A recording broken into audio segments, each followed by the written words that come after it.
All right, man. Welcome to Squad TV, man. We got Max Minelli in the building. What up, my G? All right, so for somebody watching who might not know who Max Minelli is, Yeah. from you, who is Max Minelli? Um, BR God MC. Okay. Um, shit, man. I've been out here shit about 30. You know what I'm saying? I started when I was a little kid with C-Loc, Bleed, Young Bleed, Concentration Camp. Um, and then shit, man. Ever since then, just been doing my thing, bro. Okay. So what part of Louisiana do you really consider home? Man, BR is the place that I lived in the longest in my life, but I was born in New Orleans. I lived in New Orleans till I was in second grade. Then I moved to California. I stayed in California from third grade to sixth grade. Moved back to Louisiana, it's a town called Irvinville. It's like across the river, kind of like Port Allen. Then it's like right after Port Allen. This is when my grandmother and my mama people lived there. So I stayed there from sixth grade to like eighth grade, and then I moved to BR, and I've been in BR ever since. I mean, the whole time I was in Irvinville, I was back and forth to BR too, though, because a lot of my people stay in BR too. So Okay. So by being from Baton Rouge, I noticed your style is more lyrical yeah, than a normal Baton Rouge artist. yeah, So yeah. what could you say influenced your style? Well, see what it was like when we was young, bro. Like it wasn't no Baton Rouge rappers. You know what I'm saying? So and they had a few New Orleans rappers, but for the most part, like shit, the game was New York, California. They had like ghetto boys, few people down south. So shit, that's what we grew up listening to. Like, you know what I'm saying? Like Ice Cube used to be my favorite rapper. Ice Cube was the reason why I wrote my first rap. You know what I'm saying? When he left NWA and made his own shit. So, and it was like about bars, bro. It was like, it was all about bars. Like if you was rapping shit, nigga, you had to, you know what I'm saying? You had to have the sickest bars. So me and I had a partner named Jay Vaughn. We had a group called Lalo. And so me and him was together coming up under Bleed. Bleed was like the sensei, you know what I'm saying? Bleed was like the original lyricist of BR, you know what I'm saying?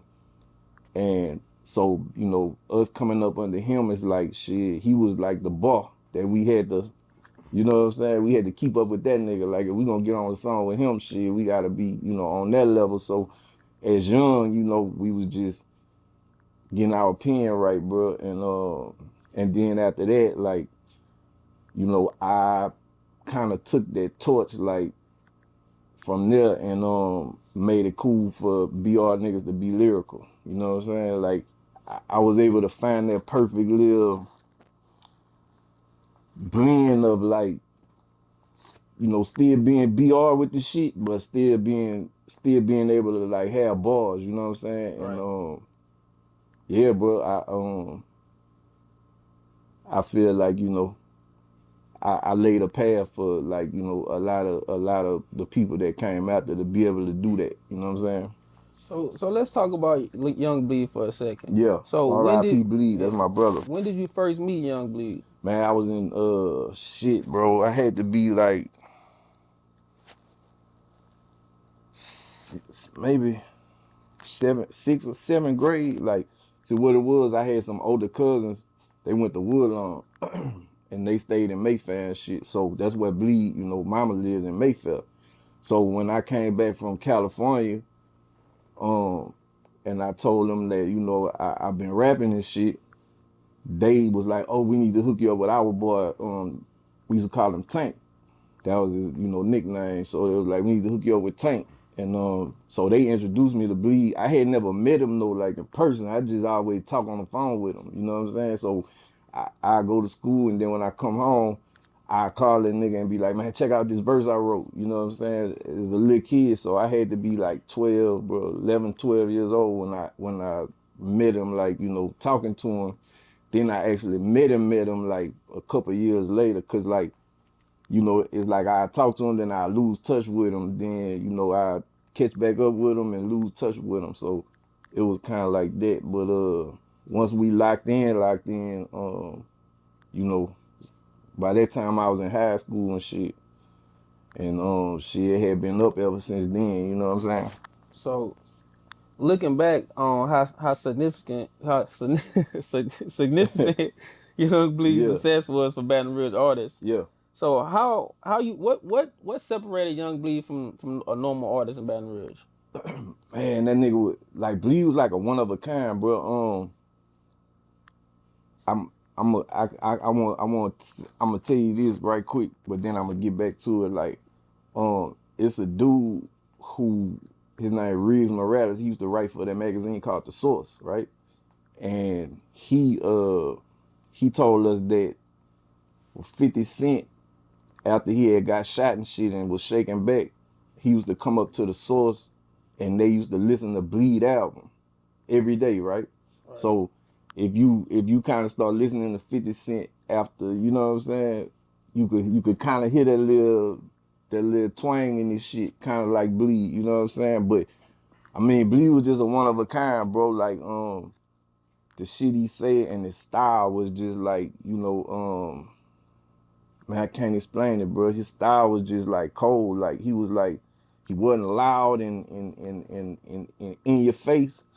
So you had to really tune in to him, kind of like a Nas, you know what I'm saying? Like you had to really tune in, but you know, just the shit he was saying, and then you know he really could make good records too, you know what I'm saying? And yeah, bro, like I say, he was the original lyricist, bro. He the one who, you know, we was trying to keep up with at that time, you know what I'm saying? And you know that album, like we all played a part in putting that album together. I played a big part in putting it together, you know what I'm saying? I actually had to finish it. But you know that album is certified classic, you know what I'm saying? Right. So take us back from the beginning. So how did you first meet C-Loc? So I met Loc through Bleed, you know what I'm saying? Like so Loc and Bleed grew up together. They went to middle school together and all that shit. And Loc was Bleed DJ back in the day, you know what I'm saying? And so when Loc actually started his label and, you know, really got up and running with his shit, you know, naturally the person he gonna reach out to is Bleed, because Bleed was the one he knew had been doing that shit since way back then. So once they got together and, you know, Loc started putting his records out and shit, excuse me. Once they got together and, you know, Loc was putting his records out, that's when Bleed, you know, told him about us. You know what I'm saying? Like, man, I got these little youngsters, bro. They, you know, they raw, you know, woo woo woo. And he brought us into the fold with Loc. And then that's how, like, you know, our camp formed, you know what I'm saying? So who was the original members of the camp? The original members was Loc, Bleed, me, Vaughn, Lee Time, and Happy Perez. And then, you know, we had people that was around too, like Growl Nitty, Boo Racini. Boo Racini actually, like, you know, he came around later, but he, you know, really entrenched himself in with us. We had a dude named Dollar from Shreveport, and a few people that was around and shit, but you know, it was Loc, Bleed, me, Vaughn,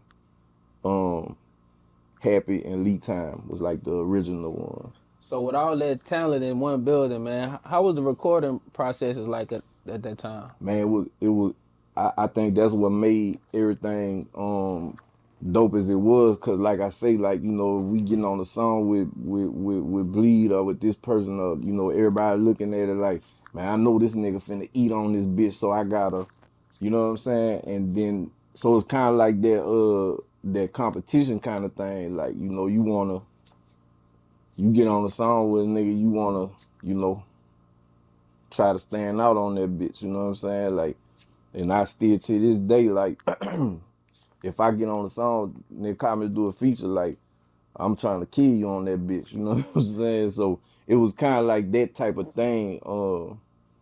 And you know, everybody had a part, bro, and everybody knew their part, and everybody played their part to, you know what I'm saying. That's what, you know, that's why I think made the chemistry so good like that.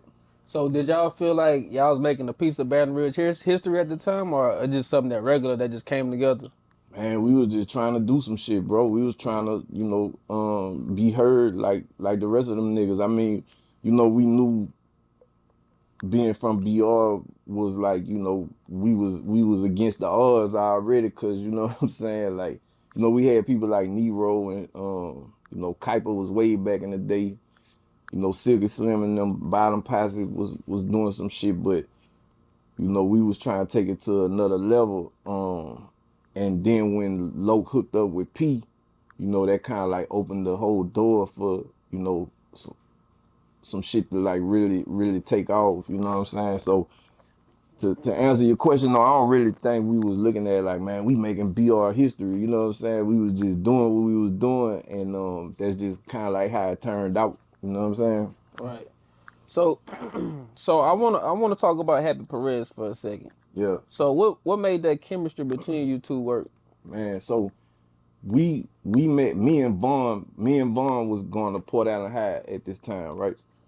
And Happy came out of school, uh, like one day in the middle of the school year. I guess he from Texas, he from Houston, but I think his like step pops had got like a job out here, so him, my bad, not his step pops, his fucking pops. All right, let me start over. So me and Vaughn was going to Port Allen High, right? And one day in the middle of the school year, Happy came to our school and, you know, transferred to our school. And so, you know, like back then, you know, Louisiana, there wasn't a lot of Mexicans like that in Louisiana, you know what I'm saying? But I had been in California, so like I knew I had a lot of Mexican partners when I was out there, you know what I'm saying? So I was just one day just like, man, let's go fuck with the essay, man, you know what I'm saying? And he was just sitting at the table by himself, so me and Vaughn went over there and fucked with him, and we started rapping because that's what we do, you know what I'm saying, every day. So he hear us rapping and shit, and he like, damn, y'all rap? Like, man, I got a little keyboard at my house. I make beats, you know what I'm saying? Now, keep in mind, this at a time when, like, we was just rapping on other people's instrumentals. We would, you know what I'm saying? We ain't had no beats or no shit like that. So for him to say, man, I make beats, we was like, shit, man, let's go check him out. And, man, nigga had like a little keyboard about this big, no lies, a Casio, like some shit you buy from, you know what I'm saying, like Walmart or something. And, man, he was making beats on that bitch, but that was so raw. We was like, damn, like,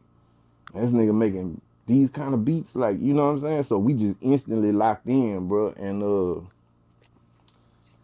man, was, you know, we just became brothers, like, basically, you know, like to this day, like, you know, my kid, my daughter is his goddaughter, his two kids are my godchildren, you know what I'm saying? Like, and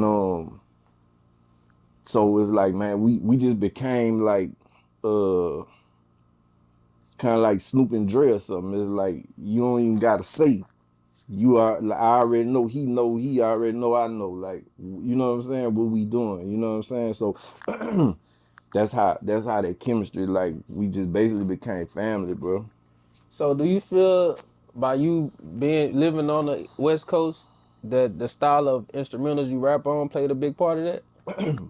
Yeah, because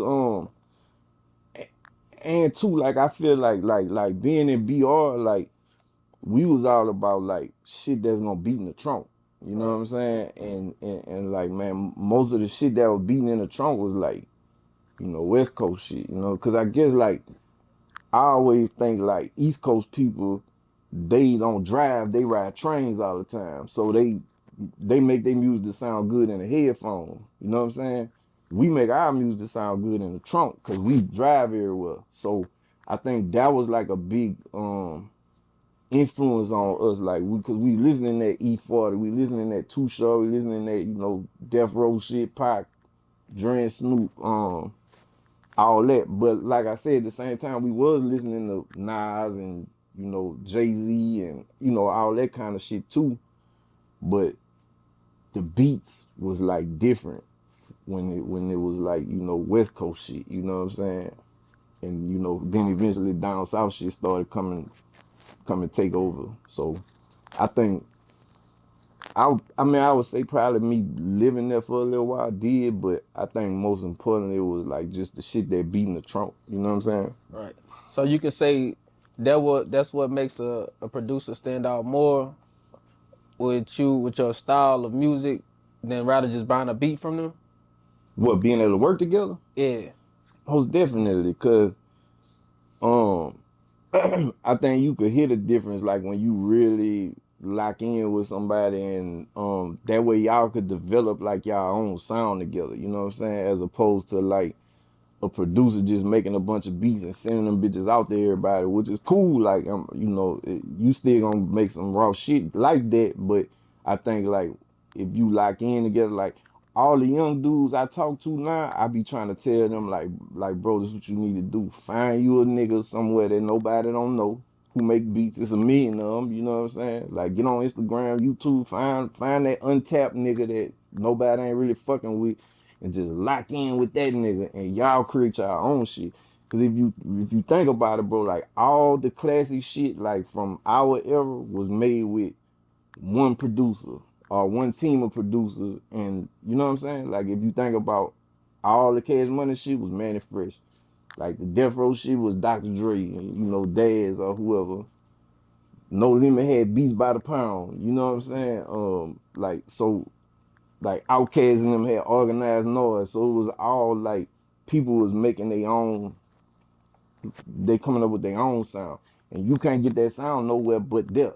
You know what I'm saying? That's before niggas just start producing for everybody like that. So I think that's what it. I think yeah. To answer your question, but that definitely it definitely do Right. make it different. You know, make the sound different because it's like you creating a chemistry with that person, like, and that sound just gonna reflect that. You know what I'm saying? Right. So we back, and let's say we in the time frame was concentration camp is on the rise, Yep. it's booming through the streets, Yep. and then it was a downfall when C-Loc had an incident happen and he had to go to prison. Right. So how much did that change the direction of everything? Man, it did a lot because like right, so like with the camp is like kind of like two different versions of the camp. Like the first one was the one with, you know, Bleed, me, Loc, Vaughn, and Happy. Then when that kind of fizzled out, it's the second era like with me, Loc, and Boosie. You Right. know what I'm saying? So once you know we started working with Boosie, it's kind of like the shit just kicked all the way back off again, and we was out. You know, we was back on that trajectory. You know what I'm saying? And then so him going to jail in the middle of that, it was real. You know, it was fucked up because like you know labels was calling and shit. We was about to sign with somebody, sign again, and you know it was a lot of shit going on. So that kind of just slammed the brakes on everything, you know what I'm saying? And but you know at the end of the day though, we still was able to push through. Like it really started my whole like just solo independent thing, cause from there I just started putting my own records out, you know what I'm saying? Right. And then you know Boosie went to Trill, you know what I'm saying? So, but yeah, it ain't no telling what it would have been if, you know what I'm saying, if that little thing didn't happen with Loc. So you can say around that time, that's when you decided to establish Max Minelli as his own artist. Yeah, well, it was we did a camp with me, Logan Boosie. Then we did a Loc album after that, but you know, me, Logan Boosie was all over that. Then we did Boosie album, which Loc had got locked up in the middle of us doing Boosie album, first album. So when Loc got locked up, you know, like I kind of had to take over and help Boosie finish that album and get it, you know, put out. And so from Boosie, the next in line was my project. So I just went on here with, you know what I'm saying, with doing my own shit after that. And yeah, so like once I did my own shit, put it out, and you know, had some success, it was just kind of like, shit, this where I'm at with it now. You know what I'm saying? So just kept on like going in that direction. So what did Me and My Hustle represents for you during that point in your life? And that's a good question, but I don't really know what it. I guess it just represented my It just represented my like shit, nigga. This me, you know, cause you gotta think at that time, I had never everything I ever did was on other people's shit. Like every time people heard me, it was on either the Camp or Bleed album or Loc album or, you know, me and Vaughn did a group album called Lay Low. But still, it's me and Vaughn, you know what I'm saying? Then, you know, they hit me on Boosie album. So it was like, for me to be able to, like, all the ideas I ever had and all the, you know, the directions and shit I wanted to really go in, you know, concepts and shit I had, like, in my head, I was able to get them bitches out and present them bitches like, this my vision right here, this my shit, you know what I'm saying?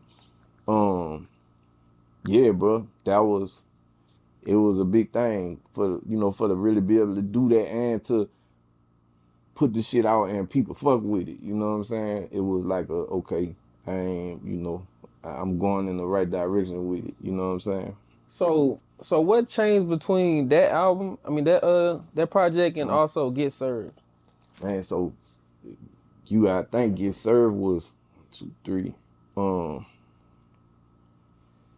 4 after Me and My Hustle. So Right. it was a lot of like so I had did Max for Me and My Hustle, then Max Payne. I had an album, and then I did an album called I'm All I Got. And I'm All I Got was kind of like, it was kind of like the turning point to me, because like you know, like with the first two, I had like Do Your Thug Thing and shit like that was really, really jumping off. But I think with the I'm All I Got, I kind of went too like just trying to be like nationwide with it, and I ain't really have like the real BR, like I wasn't really tapped into the BR like I should have been, which I'm All I Got is still like one of my favorite, and you know a lot of people love it, but from there, like when I came back, I was like, I know I gotta really lock into this BR shit too, and be able to merge the sounds, like Right. still be able to be lyrical on this shit, but still had the BR bounce. You know what I'm saying? And then the next album I did was called That Boy, and that bitch had, you know, Do Something, Nerves Bad, you know, Nobody Move, Nobody Get Hurt, like, you know, so to come back with that bitch and like had 3 or 4 of them bitches on there. Then by the time I got to Get Served, it was kind of like I was, you know, I was like, all right, I got it now. Like I know how I'm supposed to, you know, put this shit together now to still be BR with it, but still be, you know, Right. how I'm coming with it too. You know what I'm saying? So speaking of that, do you feel like it's important for artists to blow up in their city first before they go global scale, on a global scale? I would say I would think so, like because to me it's kind of like building a house. Like you build a foundation first, then you build up. So if I'm not saying like if you could blow up somewhere else, blow up somewhere else. You know what I'm saying? But I just always feel like,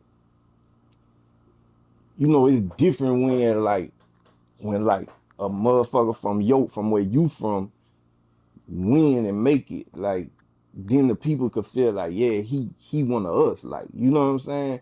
And they really like ride or die, like BR people ride or die for, you know, BR shit, you know what I'm saying? So I think like it's important in that kind of way, cause like, man, if the people in your own town don't love you, then fuck, you know what I'm saying? Like who gonna really love you? I mean, I know now with the internet and shit, it's easier to just, you know what I'm saying? Like you press a button and shit just everywhere. But when we was coming up, like, man, you really had to like get out the mud and really build a foundation, like, you know what I'm saying? And you know, make people love you where you at first. And because when people love you where you at, then they gonna go to other places and be like, man, check this nigga out. He from, you know what I'm saying? This nigga from BR, nigga, like, you know, and I think that's important, like, and you know, it helps spread you. But you know, it's like a difference between like a motherfucker blow up with a song and people know that song, but they don't know the artist. You know what I'm saying? So it's important that people know the artist, like, and then the songs and the music and shit go with that. You know what I'm saying? So yeah, if that answer your question. So before social media, how difficult was it for a Baton Rouge rapper to be heard outside of Louisiana? Shit, nigga, you had to get in that in that whip and hit that road. You know what I'm saying? You had to go. So I mean, it was harder because of that. You gotta really get out there and grind for it, and you know, distribution and shit was different back then. Like, so like if you didn't have nationwide distribution with a big label, like your shit would only be in certain places where you know where it's selling at. So you had to really get out there and make as many places, you know, a place where your shit selling it, you know, and the only way to do it was to just hit that road, bro, and, you know, go to clubs, fuck with DJs, do shows, and you know what I'm saying? Then that's what it was. But like they always say, like, man, dope gonna sell itself, so, you know what I'm saying? People gonna start hearing about you. You know, it's kind of like E40 and them when they was still independent before they signed with Jive and shit. Like we was on they shit. You know what I'm saying? Way out here. So it's like, you know, shit travel. You know what I'm saying? But you really got to get out there and, like, you know, touch the people, bro. Right. So I asked this question a lot amongst a lot of people I interview. Yeah. But from an OG standpoint, I haven't asked that question yet. Yeah. So Baton Rouge has produced a lot of huge artists, right? Right. Throughout Baton Rouge. Yep. So what you think? Well, it's not that push that Baton Rouge artists don't come together like artists in like Atlanta, Houston, or like Memphis now. Man, cause Baton Rouge always had and this ain't no new shit. This been since back in our days. Like Baton Rouge always have a mentality of like, man, if you win, then I can't win. And if I win, then you can't win. You see what I'm saying? It's like, I guess it's kind of like a threat, like a survival thing, but it's understandable because, like, it's so hard to make it out this motherfucker. So if you make it, I guess people kind of get like protective of that shit. Like, man, I made it, so man, I'm not gonna fuck with these niggas because they still back there. You see what I'm saying? But the flip side of that, like the thing that I know now, like as an OG who been doing this shit, and the thing that I be trying to tell niggas is like, bro, like, you know, it's a saying, a rising tide lifts all boats. You know what I'm saying? So if he winning and he winning and he winning and he winning, and we all from the same place, like, that's gonna put a spotlight on this bitch. And you not gonna stop winning because he start winning. Both of y'all winning now. And you know what I'm saying? So forth and so on. So, like, you know, it's the and I mean, I've been interviewing a lot of the younger artists that's popping right now for Diamonds in the Dirt, and I kind of feel like a lot of them starting to fuck with each other more. You know what I'm saying? I'm kind of starting to see like some type of unity, which, you know, that's good. And I fuck with that. You know what I'm saying? Because like I say, like, man, our city, like, bro, we got some of the biggest artists in the game come from this bitch, but our city still not looked at like a, you know what I'm saying? And I, like, it pissed me off because even if you go past like the music, like, how many people from BR done made it to the NBA? How many people from BR done made it to the NFL? How many people from BR, you know what I'm saying? Like, music, like, from this little motherfucker, you know what I'm saying? Like, man, this is a little bitty city in the grand scheme of things, like, and to have as many people as we have, like, I feel like, you know, we gotta start celebrating our people who made it from this bitch, bro. You know what I'm saying? And you know, that's kind of like was my idea with the whole diamonds in the dirt shit, cause I feel like, man, ain't nobody gonna tell our story. We gotta tell it ourselves. And if you bring it back to your original question, like, I could do that because I don't feel like it hurt me no type of way to give nobody else they flowers. You know what I'm saying? Cause I'ma still be me, nigga, no matter what. You know what I'm saying? So I could give you your flowers too and let you tell your story too. You know what I'm saying? And so yeah, bro, like, it's just that mentality BR always had, but you know, we gotta break out of that shit. Like, I think it gonna really take for like somebody to really, really make it big and then really reach back and like really help people to let everybody know like it's okay to do it. Yeah. You know what I'm saying? So speaking of diamonds in the dirt, Yeah. did you feel like mainstream hip hop media wasn't properly documenting Baton Rouge how it's supposed to be? Man, 100%, bro. 100%. And you know, it go back to what we just was talking about. Like, I just feel like for all the shit that our city have produced, like, they still don't look at us like Atlanta or, you know, Houston or one of these other places that Miami, you know what I'm saying? So, but I feel like if you just look at the stats, we still right there with them. You know what I'm saying? And you know, if you look at all the shit niggas done stole from us, you know what I'm saying? Like, if you add that too, like, it just make it even more bigger, bro. But yeah, like, I came to realize, like, ain't nobody gonna tell our story unless we tell it, you know. And I always feel like it's people who probably never was gonna get the credit for the shit they did, you know what I'm saying? So that's why I wanted to reach back and like just try to touch everybody who played some type of part in building the BR hip hop shit, you know what I'm saying? And I think that spreads to a lot of other shit than just music too, you know what I'm saying? Like promoters, DJs, you know what I'm saying? Models, everything, you know what I'm saying? Like, I think all that shit is like, it all sprouted from the hip hop, the rap game, the music, you know what I'm saying? So what's a Baton Rouge hip hop story that you think haven't been told yet on Diamonds in the Dirt that you want to get to? Man, I mean, so now we get into the like right now, you know what I'm saying? And it was, you know, we working on part 4 right now. So it was my plan. Like, I ain't gonna lie, when I first had the idea to do it, and me and my partner Matt, we got together to do it, we was trying to just make one movie, like, you know what I'm saying? In our mind, that was the plan. But once we start editing this shit and like realizing, like, man, it's so many, you know, it's so much different stories to tell.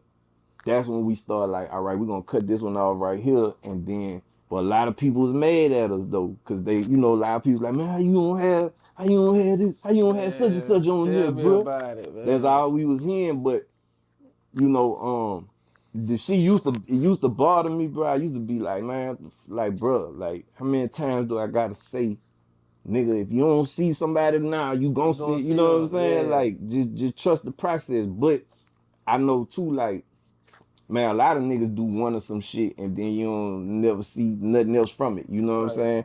So I start understanding, like, all right, like, you know, I gotta show them. And I start feeling kind of like, damn, like, it mean that much to people to be on there or to have not been on there, that they, you know what I'm saying, they feel some type of way about it. So I started realizing, like, damn, all right, it's dope that Diamonds in the Dirt have became like an institution like that, where people want to be a part of it, or they feel like they not on it, they feel slighted, you know what I'm saying? So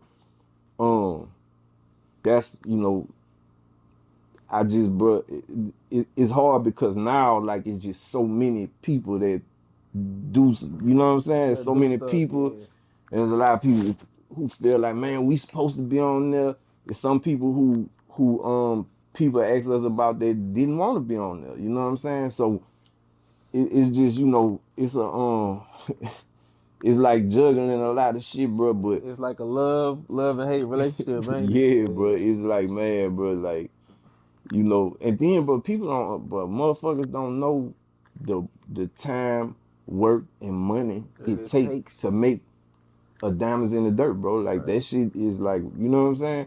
But people don't see that shit. All people see is just the Poster. end product, and you know what I'm saying? Motherfuckers think you made $1 million off this shit. You know what I'm saying? But it ain't like that, bro. And so you know, my thing just be I appreciate the love and shit like a motherfucker, bro. Like I can't, you know, stress that enough.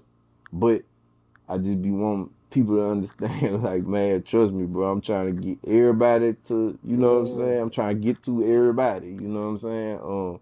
That's my plan, bro. So, Man, I feel like you about to have about 20 more movies, man. It's so much history hey, that we but got. I ain't gonna lie, bro. This gonna be the last one, cause I ain't,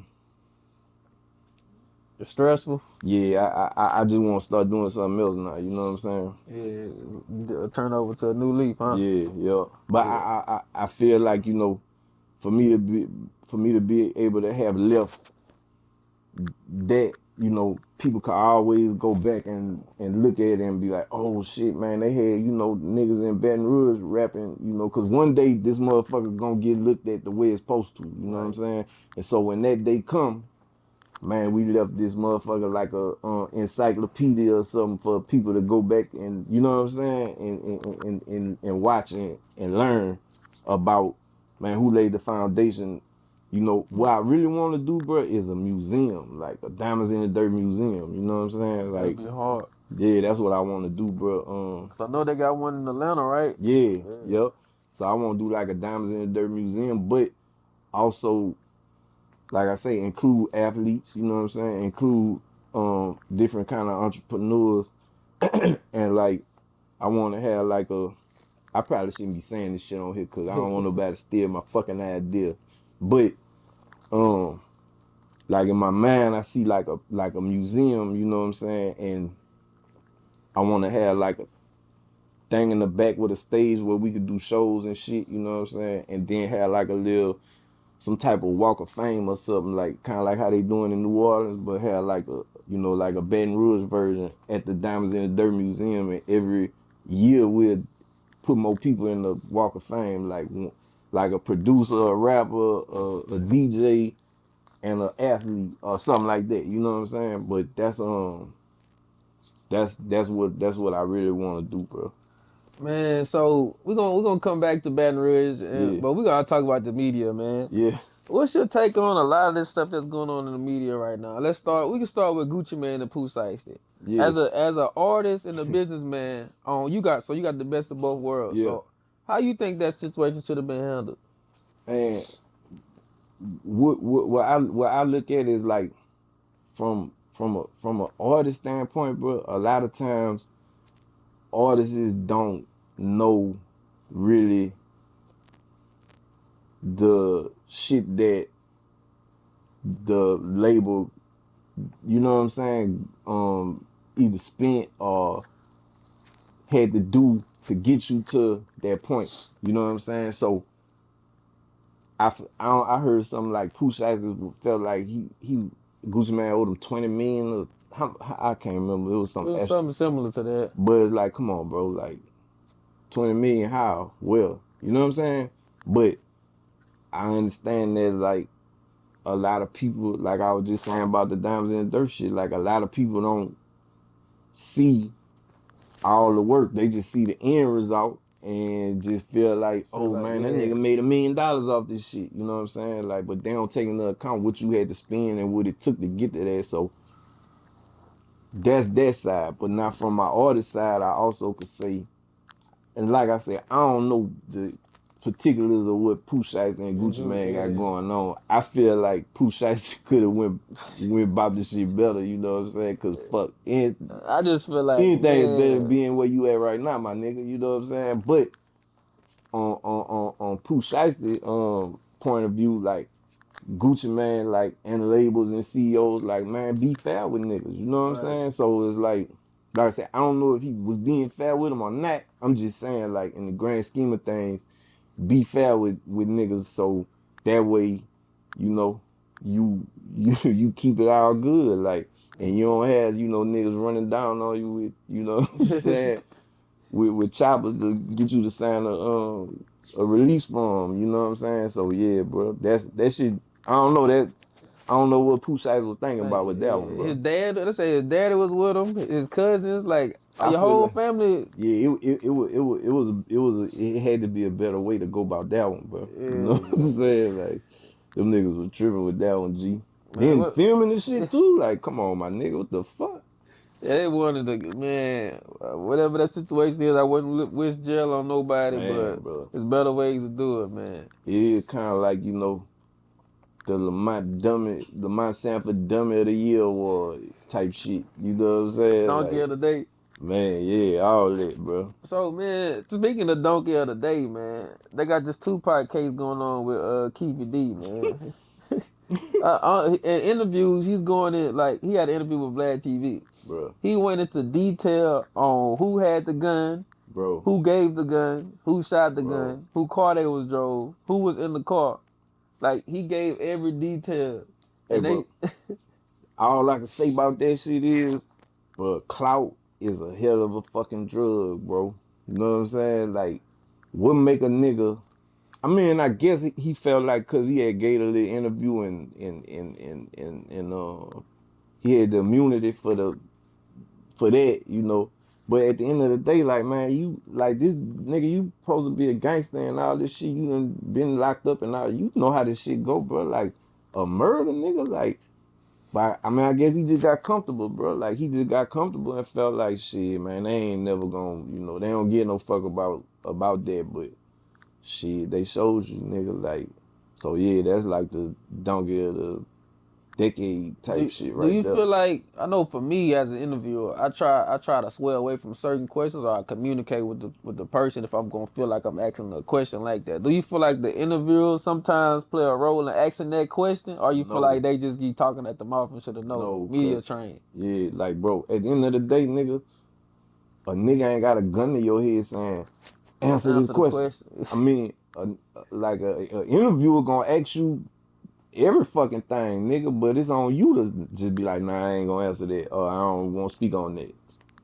Period. You know what I'm saying? So I don't blame no interview nigga. Like niggas be mad at Vlad talking about, man, Vlad the feds and all this. Like, come on, bro. Like you sitting in that chair, nigga. Like you saying what you saying. So if any of that come back on you, it ain't Vlad's fault. Cause I done seen a million niggas Vlad act shit and they be like, man, I don't want to speak on that. You know what I'm saying? I think, Period. yeah, you think they should be more media trained before they go on a bigger platform like that? I don't even know if it's media training, bro. I just feel like niggas just be wanting to niggas like bro, niggas just be wanting clout, bro. So they feel like, man, if I say this, then this gonna make me look a certain kind of way. Or I don't know what the fuck niggas be thinking, bro. I don't really think it's media training necessarily. I think it's more so just niggas just gotta not be stupid, bro. Right. Sometimes, you know what I'm saying, and think before cause even like I done heard Vlad say, man, such and such called me and asked me, can you not put this in the interview? And he say, man, I didn't put it. You know what I'm saying? So niggas just gotta be more mindful about what they say and what they do. You know what I'm saying? Like I always say, like, man, you can't blame nobody else for what you don't know. You can't blame nobody else for what you do. You know what I'm saying? Cause you the one doing it, bro. So niggas be tripping, bro. Right. So we're gonna play a game of this or that, Alright, but I call mine Plead the Fifth. alright. So you either gonna I'm gonna say two items, two things, or two people, and you either plead the fifth, that's select both, Yeah, or pick one and explain why you picked that one, yeah. or and explain why you picked the I both. got you. All right. So cash money or no limit? Man. um,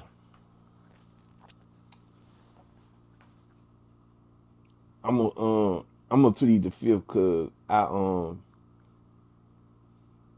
I'm like, you know, if I'm talking about like just I think Cash Money got more shit that I listen to personally, you know what I'm saying? But I got, you know, I'm cool with a lot of No Limit people, you know, and that I got a lot of love for and respect for, and so I ain't, you know what I'm saying? Like they both fucking giant legendary entities, you know what I'm saying?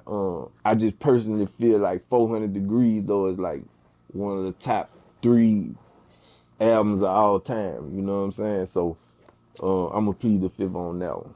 UGK or A-Ball and MJG? UGK, no matter who you say, my nigga, like ain't nobody you could say that I ain't gonna say UGK. Mystical or Juvenile?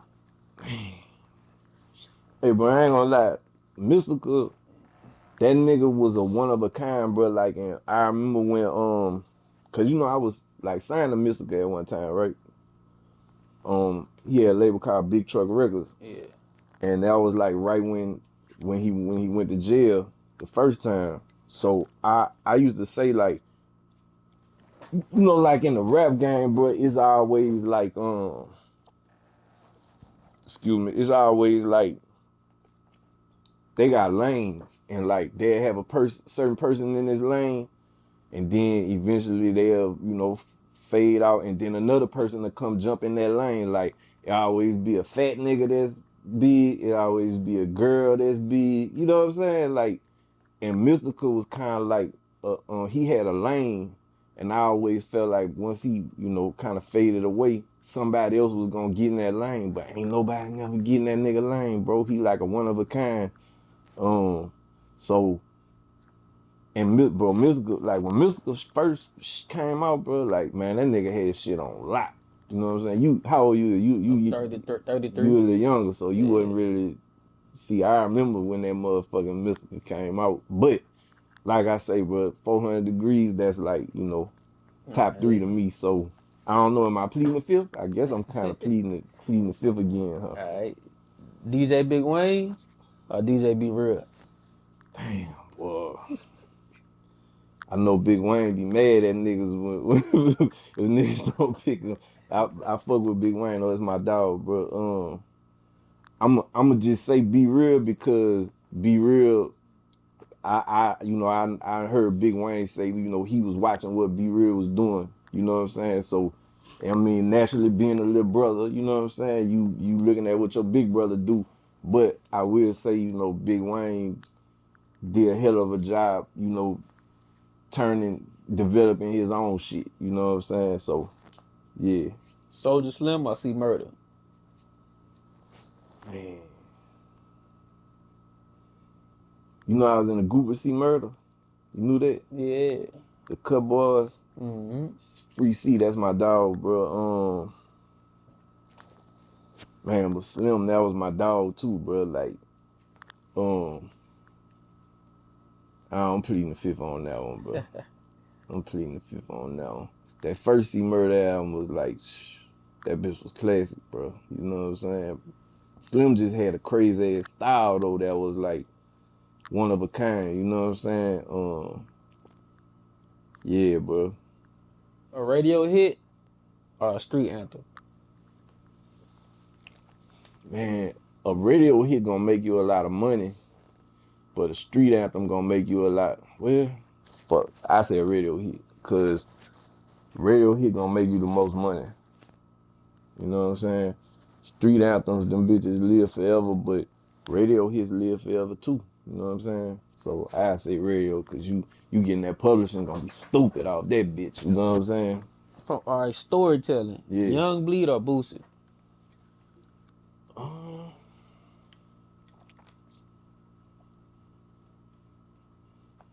Trying to think of like,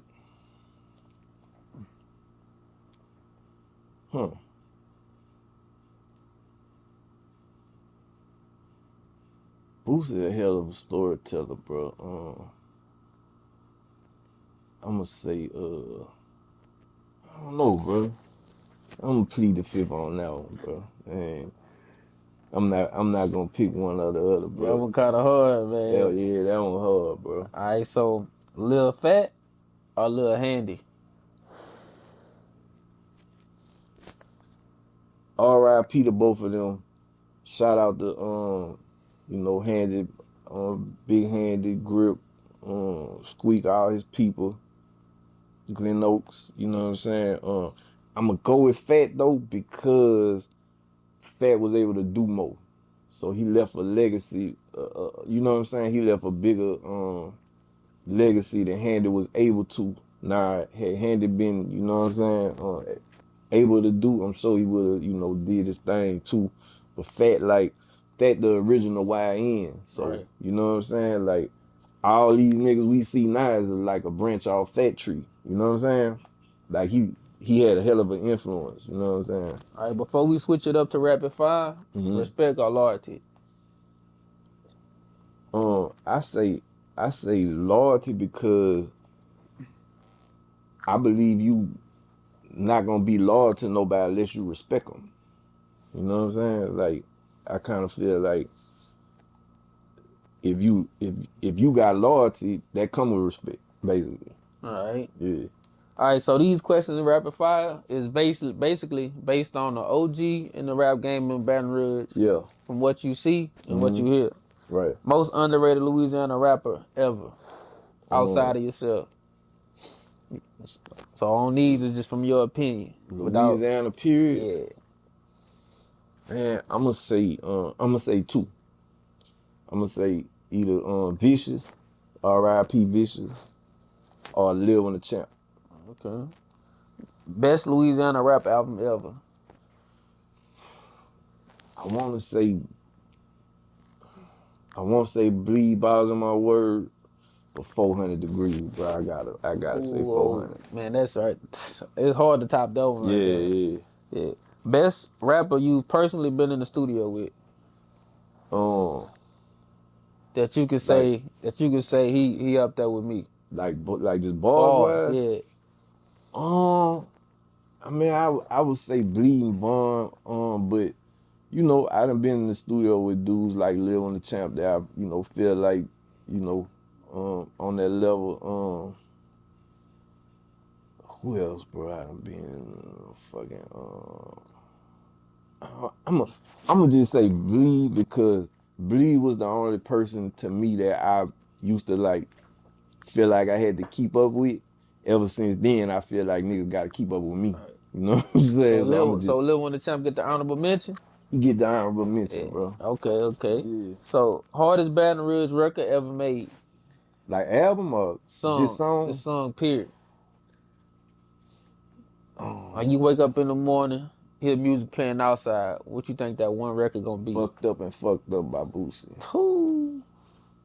You can play that at any club. It's gonna go crazy. That's one of them ones, bro. Any club in Louisiana, no matter where you at. One. Green and Yellow CD, bro. That bitch like to me, that's Boosie's best album. I like. Yeah, I feel the same way. Yeah, I take the Green and Yellow over Badass, but Badass is what it is. But man, that Green and Yellow, bro, that bitch just was some other shit, bro. You know what I'm saying? All right, still on rapid fire. All right. One Louisiana artist who should have been way bigger than what they is. And not me. Yeah, from your these are all from your point of view on what you see, from an OG aspect. Man, I'm gonna say Boosie and Webbie. Now, I'm gonna explain it. I felt like at that time, Boosie and Webbie had all the same things that niggas like Plies had, niggas had like Jeezy had, Rick Ross, like all them niggas. But to me, it just seemed like them niggas was always on TV and shit. You know what I'm saying? And T.I., you know what I'm saying? It's like them niggas was always on TV a lot. And I felt like Boosie and Webbie, like, they didn't get that same push mainstream as them niggas did. But in the streets, their music was the same as big as, if not bigger in some places. You know what I'm saying? So I'm gonna say them. Right. What's your personal favorite verse from yourself? Wow, that's fucking hard, bro.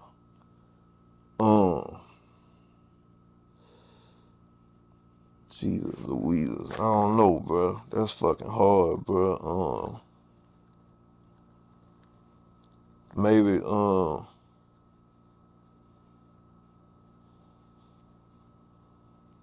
maybe the third verse on Louisiana Sky. I don't know. I'm just like I I ain't gonna like all the way commit to that, but I'm gonna say that for right now, just cause I can't.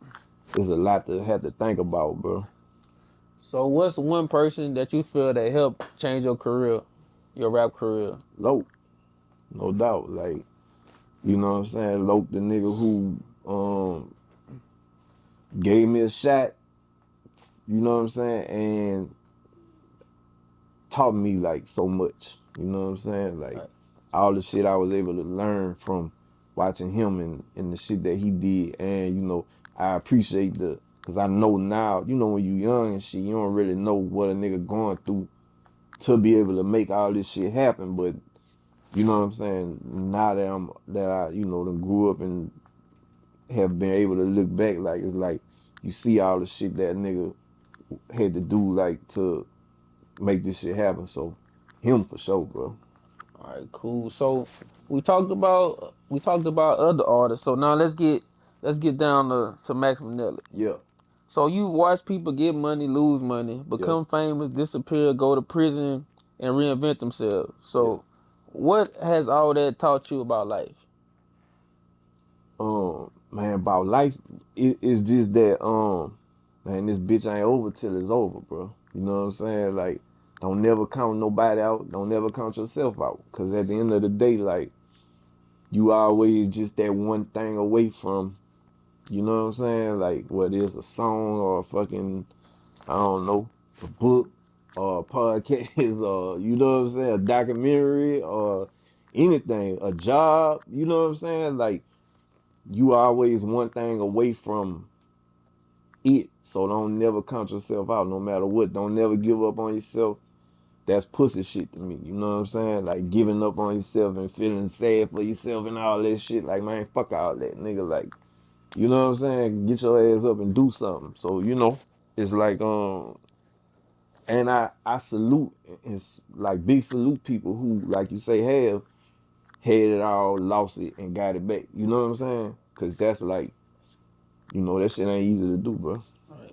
Yeah. So back in your 20s, now that you're older, what did you realize that you thought mattered when in your 20s that don't matter no more that you're Nigga, older? everything, but but when you 20, you think a lot of shit matter that don't fucking matter. Like this the biggest thing to me. Like material shit for sure. Like, man, none of that shit matter, bro. Like, nigga, I know.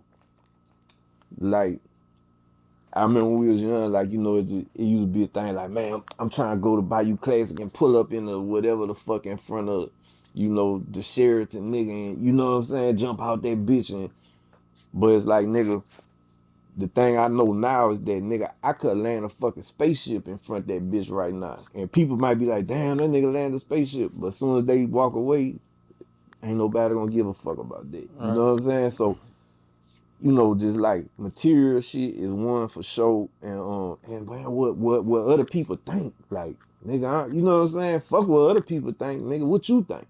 You know what I'm saying? Cause that's all that matter at the end of the day. You know what I'm saying? So with that being said, from being younger to older, what you feel like a real man mean now than rather what you thought a real man meant when you was younger Man, about being a man? man, taking care of business and taking care of your people, you know, responsibilities and taking care of people. And when I say people too, I don't mean just like your personal family. Like, I mean like just people in general. If you can, if you're in a position to help or look out or whatever you're in a position to do, man, do that. You know what I'm saying? Cause at the end of the day, bro, when we die and leave this bitch, all we leave is our memory. You know what I'm saying? So what type of memory you gonna leave? You know what I'm saying? Right. Is you gonna be like, man, that was a real ass nigga? Or you gonna be like, man, fuck that nigga. He died? Oh, okay. You know what I'm saying? Like, so, yeah. Right. So on your come up being to help mold yourself who you is today, Did you lose a lot of friends on your way to being what you are now? I ain't gonna lie, bro. Like, one thing about me, bro, like, nigga, my friends, that's my friends right now. Them been my friends, like, pretty much all my life. You know what I'm saying? And, I mean, now, it's some people that you kind of, like, grow apart from, and I might not hang with these niggas every day like I used to. I might not talk to them all the time like I used to, but it's still, like, nigga, if you call me, you know what I'm saying? So, you know, I always look at people who, like, always got new friends, like, something ain't right about them. You know what I'm saying? Cause, like, man, if you a nigga who always falling out with people and shit, and, you know, people don't want to fuck with you no more, then, you know, that's you. It ain't them. You know what I'm saying? So I still got the same friends I had, bro, since, you know, day one. You know what I'm saying? All right, I know we spoke on loyalty and respect, but Yeah. what's your definition of loyalty from you Loyalty. and your people around you? Loyalty is like, one thing people gotta know is loyalty is a two-way street. You know what I'm saying? Like, I can't expect you to be loyal to me, but I ain't loyal to you. You know what I'm saying? So loyalty mean, like, man, you know, you here for me, I'm here for you. And it's also understanding too, like, another person position or another person's situation too, like, because you might need something and you might call me and I be like, man, I can't really do it right now. You know what I'm saying? Now, a lot of times people would be like, man, fuck that nigga, he couldn't woo. You know what I'm saying? But to me, a loyal person will be like, oh shit, I understand, bro. You know, I don't know what you're going through, so I can't. You know what I'm saying? I appreciate you anyway, cause I know if you could do it, you would do it. You know what I'm saying? So to me, like, that's the thing about loyalty, is like, people gotta understand it's a two-way street. It ain't just a one-way street. You know what I'm saying? Did street politics ever play a role in your music career? And do you feel like that's something that's messed up a lot of artists in today's day and age? Yeah, man, like, you know, it done been some times where shit got kind of, you know, hairy, you know what I'm saying? But we was able to make it out. But um the thing I thank God about too was, like, you know, the people that I came up around was like, they was smart and rational. So niggas wasn't just making no erratic ass moves to fuck up the, you know what I'm saying, the situation that we had, you know what I'm saying? So anything that it was, it either got took care of or ironed out or something, you know what I'm saying? But it wasn't no, man, I'm finna blow the bag on this bullshit and crash out. And I feel like that's what the difference is now. Like, a lot of these youngsters just crash the fuck out, bro, and just blow the whole, you know what I'm saying, over what, bro? Like, you know what I'm saying? But um yeah, bro, that's the one thing, like, I wish that, you know, these youngsters are, cause, like, a lot of these youngsters don't understand, bro. They be, nigga, y'all made it to a position that niggas wished all their life they could get to. You know what I'm saying? And worked hard as a motherfucker to get to, and they just stumble upon that shit, you know? So when you just gotta know your position, know where you at, and understand. And then, you know, once a lot of people get to a certain position, they start being responsible for a lot of people. You know what I'm saying? So you gotta always think about the people you responsible for too, instead of just crashing out on some, you know, flunky shit. You know what I'm saying? So you've been in the game so long. So what keeps you motivated? Um, Man, you know what I love, bro. I love being able to just sit here, just me, with nothing, no nothing, but just my mind, and think of some shit, whether it be a song or a fucking documentary or a video or whatever, and then be like, all right, and create that, and then be able to, like, put forth a tangible thing. But yeah, that, like, that's one of the things that keep me motivated. Like, it's just, you know, just being able to create some shit out of thin air, like, not just sitting there with me with nothing, and then having an idea, and then being able to turn that idea into a tangible thing, you know what I'm saying? And a tangible thing that people fuck with, you know what I'm saying? Right. Like a song that could change somebody's life, or you know what I'm saying? You know, a documentary that could, you know, give other people the chance to tell their story, or you know, some shit like that. That's one of the main things that keep me motivated right now, bro. Do you feel like you played your part of helping artists expand their brand by giving them a platform like Diamonds on the Dirt so they can tell their story? I mean, I feel like it, you know what I'm saying? But it's on them to what they do with it, you know what I'm saying? But Capitalize on it. yeah, but at the end of the day, like, you know, I feel like shit. Who else putting niggas from BR on, you know, Amazon Prime and Tubi and Apple TV and you know what I'm saying? And giving niggas like a, you know what I'm saying? So I mean, I feel like, you know, that was my mission, bro, you know. Yeah. However, how anybody else feel, I don't know. You know what I'm saying? I feel like it is because I got partners all the way in like California, New York Yeah, that be watching, they be yeah, tuned in. yeah, yeah, yeah. Cause at first I was like, what y'all talk about? They was like, man, because they couldn't tell me the name. I'm like, Mm-hmm. y'all mean Diamonds on the Dirt? I'm like, how y'all know? Like, man, it's on whoop, whoop, whoop. So I'm Yeah, like, oh, okay. yeah, And then they learn about certain artists. I feel like it is expanding, yeah, for sure. expanding the knowledge of Baton Rouge. Cause like man, if a motherfucker ain't never who see that shit and never knew about anybody, like, you know what I'm saying? They gonna be able to, oh damn, man, let me go look for, you know what I'm saying? And then, you know what I'm saying? It's like discovering some shit. So, you know, I feel like Right. that was the mission. I even found out a lot of stuff because I knew about MC Nero, Yeah, but you yep, didn't yep, really know his story. yeah, You yep, just go off yep, what your people tell you. yep. And So, like, man, Nero was like, you know, his style was like more party kind of music, but man, he did his thing for, you know what I'm saying? And he one of the pioneers that like I remember we used to have like a vinyl, a record of MC Nero, and you know, we just used to be tripping out like that nigga from Baton Rouge had a record, you know what I'm saying? Like, yeah.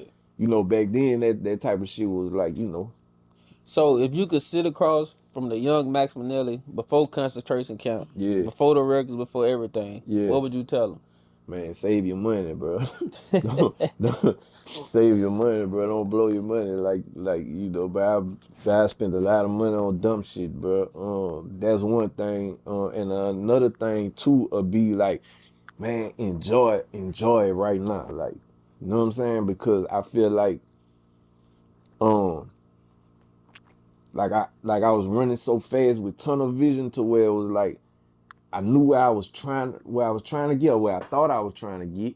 You know what I'm saying? But that's all a trick. Cause like when you like say you got this big goal, like man, I want to do this. You know, you do all these things trying to get there, but then you ain't even like enjoying all these things. Cause like man, you know, you gotta always remember, bro, like no matter what position you in, bro, man, it's another nigga somewhere working their ass off to try to get where you at.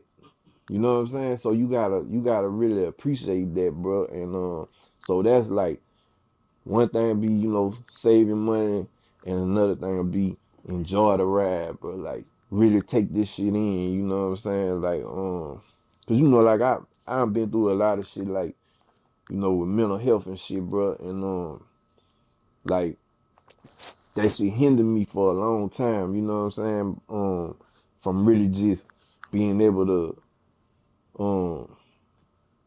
be in, you know what I'm saying, without like just, you know, focusing on trying to be somewhere else. You know what I'm saying? Yeah. Like, So, in closing, I need you to finish this sentence for me. all right, Max Minelli's legacy is. man, um, I just, man, at the end of the day, bro, I just hope that I just hope people just be like, man, Max was a cool ass nigga, bro. Like, you know, he tried to help whoever he could help, and nigga made some dope ass fucking music. You know what I'm saying? Like, man, bro, I've been out here 30 years, bro. I ain't had beef with nobody. You know what I'm saying? I could go anywhere I want. Like it be love. Like you know what I'm saying? Like I fuck with everybody. Like so, I feel like that's my legacy, bro. Like I just hope I rep this bitch to to the fullest. Like and motherfuckers will look back and be like, man, BR, oh shit, man, that nigga Max, he rep this bitch. He put, you know what I'm saying? Like